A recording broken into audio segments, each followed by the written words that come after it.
Alright, well, everybody, welcome to another update. Today we're doing another update on the wide range of tropics.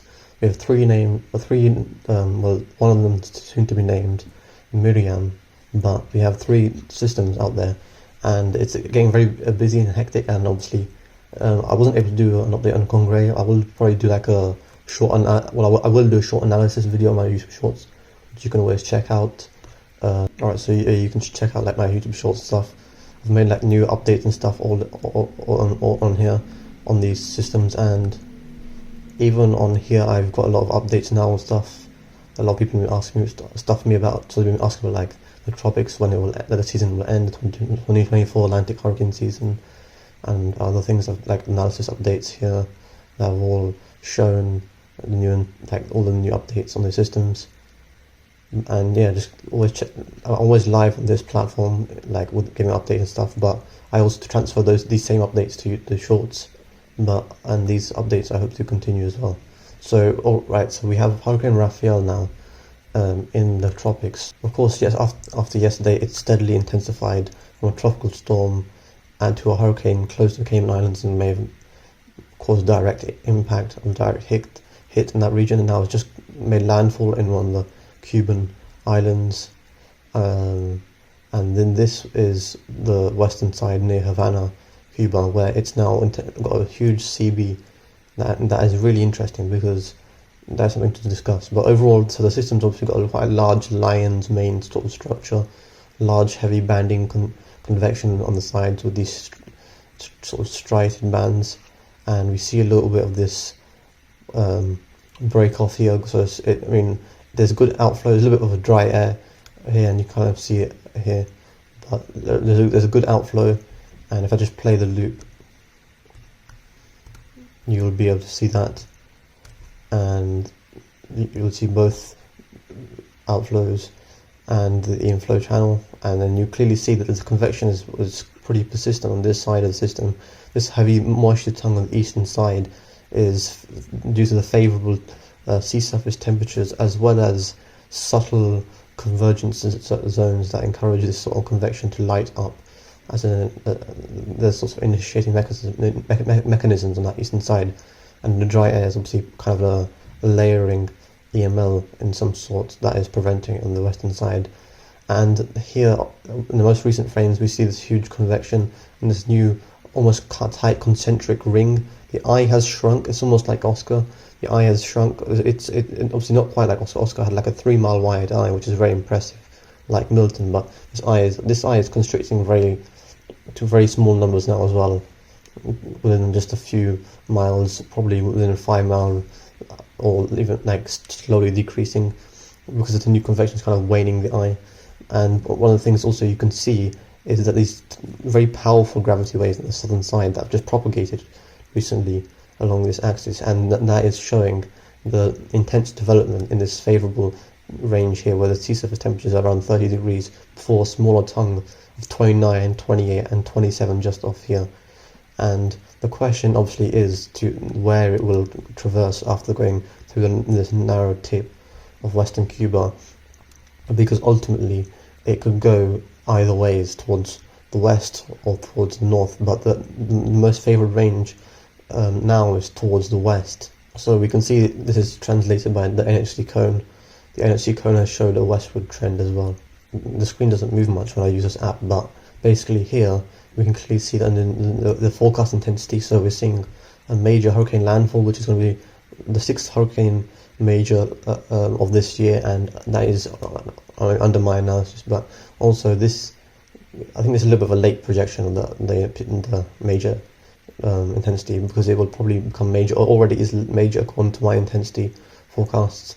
But when it translates west to this western side, as it's clearly shown now, this is a favourable range where the loop current exists, and the shear is in the northern quadrant, so the northern extent where the shear is across that thermoclinic gradient of the cold fronts or any other sort of boundary to the north.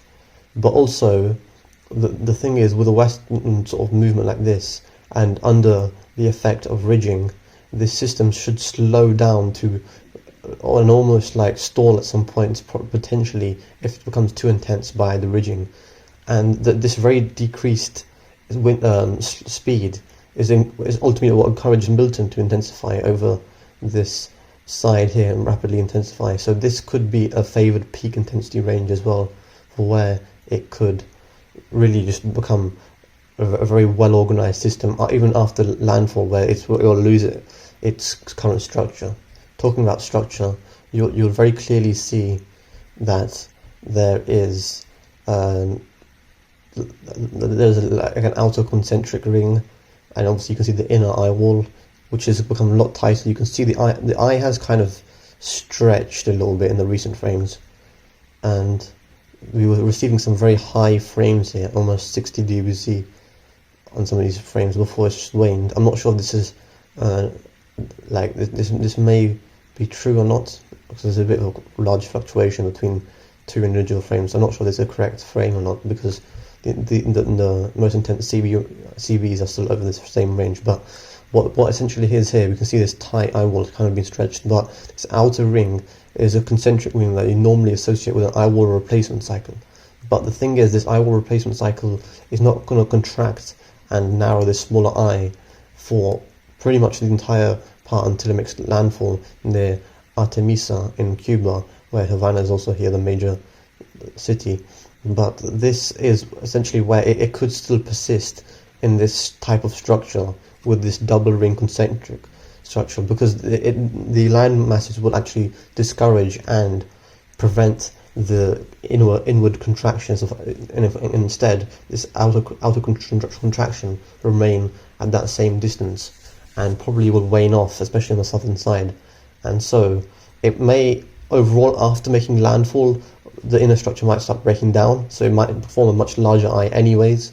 But the thing is, in this short term where it could really intensify, it's not going to do so, so we really have to be careful about the impacts. A recon has not made it quite there yet, so I'm unaware of what the current intensity is, but I do believe, because it just made landfall in one of those islands at 110 miles per hour, whatever makes landfall in the northern side of Cuba, we'll have to monitor and give updates on, and you'll be able to see that on my YouTube Shorts and as my X platform that I have mentioned before. But so whatever this will entail will be very crucial. Right, so now talking about our next main system, Typhoon Yingxing, or Typhoon Marce is the local name, which I just prefer to use anyways. Typhoon Marce is getting closer and it's going very slow. It's already in a very slow steering current conditions, and what we can see is that it's intensified significantly from its previous state. In fact, despite this old update, at my current update, it's at 140 miles per hour, and we just look at this, and this does show that about 45 mile per hour or 50 mile per hour rapid intensification in 24 hours. And using this as a guidance tool to all Dvorak estimates, most of the estimates, apart from some of them which are going a little bit higher than the others, are all at around 140 miles per hour, and some of our other favourable models that we use. Our ADT estimates are also at 130 miles per hour. AIDT, sorry, I meant. But AIDT is normally quite conservative, so we normally do an addition. It has that typical bias that is always seen with Western Pacific like always when it tracks Western Pacific systems.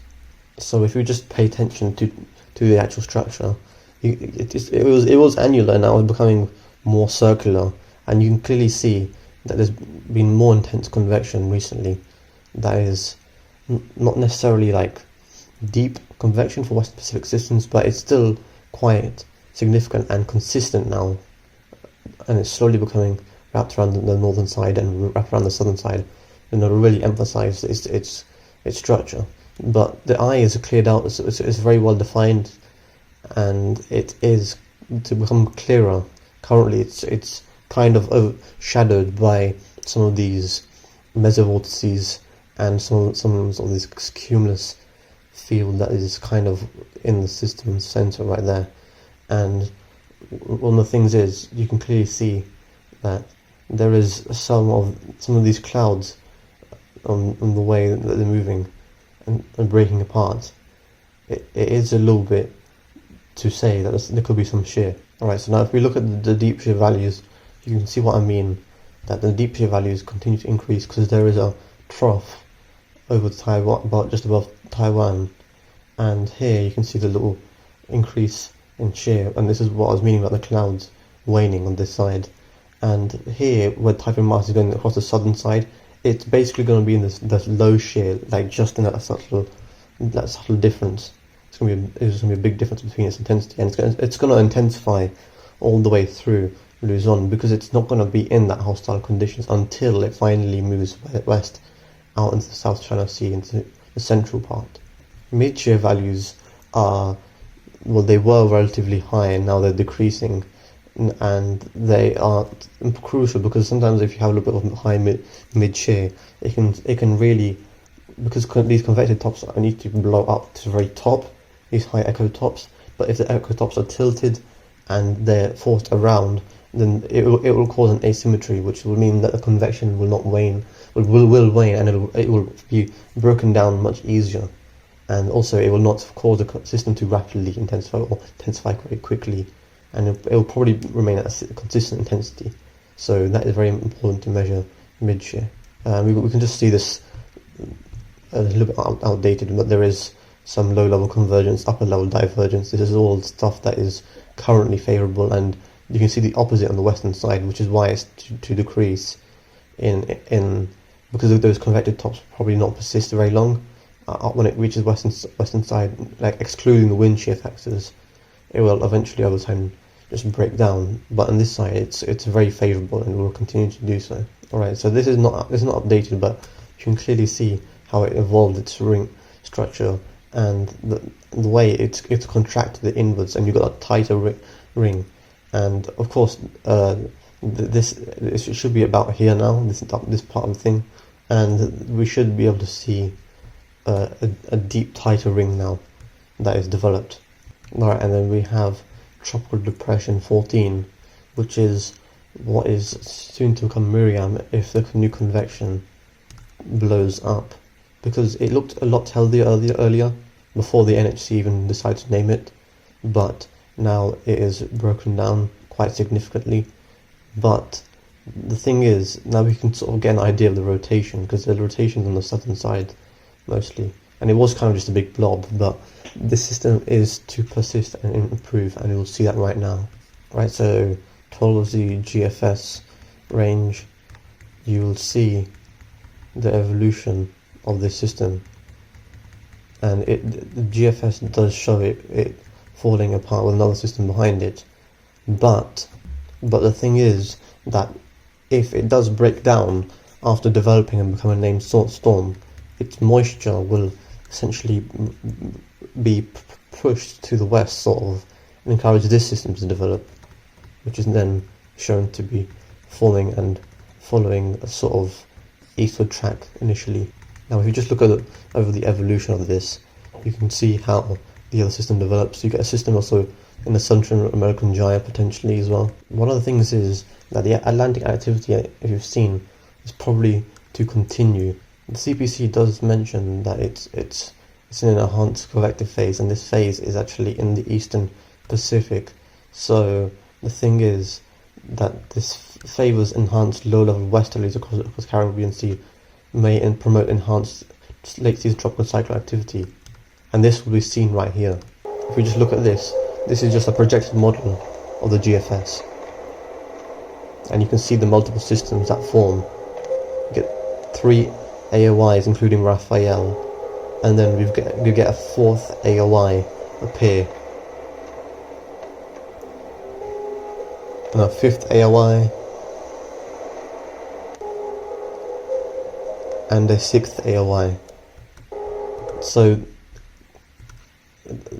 there is pretty good evidence that the development will continue for a while.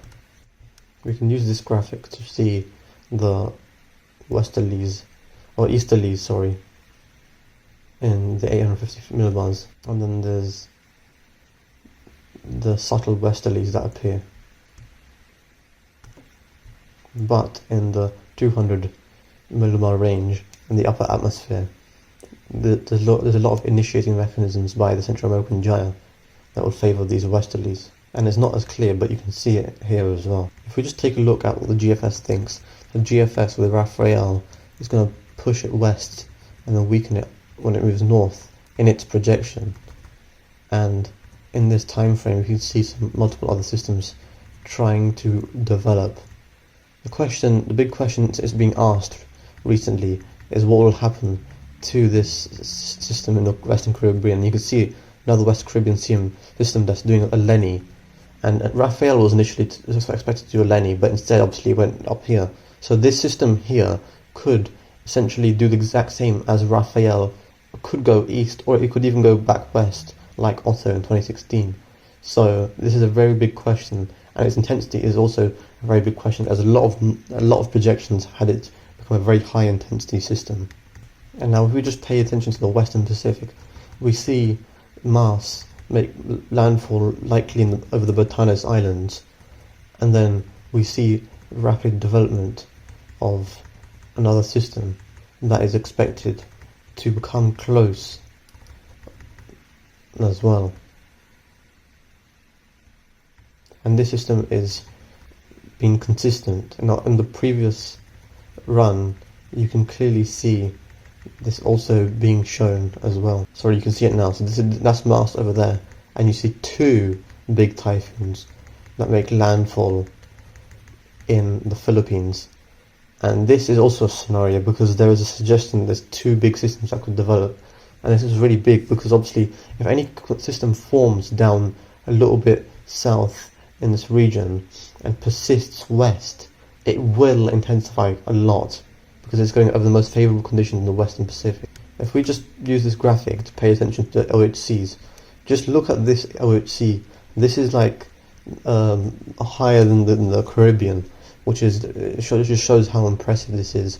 Really, like any system that just moves west into this initial region, persists west, comes up to this region, or even down to this region, it's almost bound to intensify. One last thing I want to do is, because CPC projected their forecast for increased activity in the southern hemisphere, I just wanted to show how there is some expected areas of low pressure to develop in this ITTZ, but then one of them persists and actually becomes a powerful cyclone in the southern hemisphere. Actually, even another system develops down south as well. We have to be careful of some sort of because this has happened past before where a very deadly subtropical storm has formed in this region. So I would just be aware if any moisture is left and leaves low pressure like this available in the southern hemisphere, because these subtropical storms are nasty and they happen very quick and can be very deadly as well. But this is my analysis so far, and I will catch you guys in the next video.